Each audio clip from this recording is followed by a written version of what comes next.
And my high spot is directly connected to what the shit I talked about on that show, and that is Paul Heyman, the Paul Heyman effect. My high spot is Paul Heyman's effect on Raw. This week, Raw was a completely different show. You felt the energy, you felt the vibe. It just had a different energy to it as far as it being more based in reality for me. And I understand it's a PG show, so you want to cater to kids, but that does not grab my attention as a old school wrestling fan, as a fan who's been watching since the early early '90s, late '80s.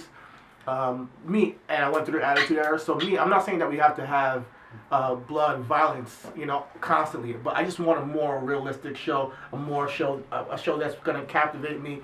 And I think a show that is going to captivate me is going to have at least 3 acts in it. And it's a 3-hour show.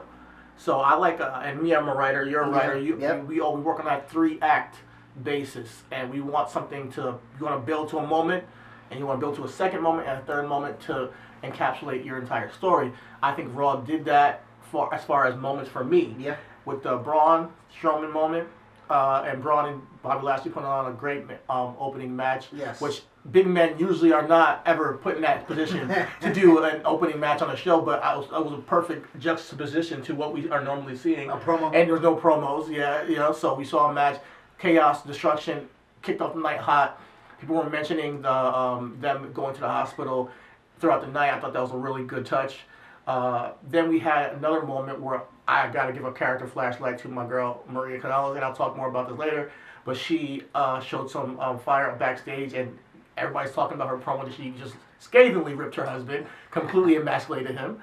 And then the other moment was the club, man. Their reunion at the end of the show was a great moment to end the show. A very good, how you say, what you say when you leave off somebody on a high note?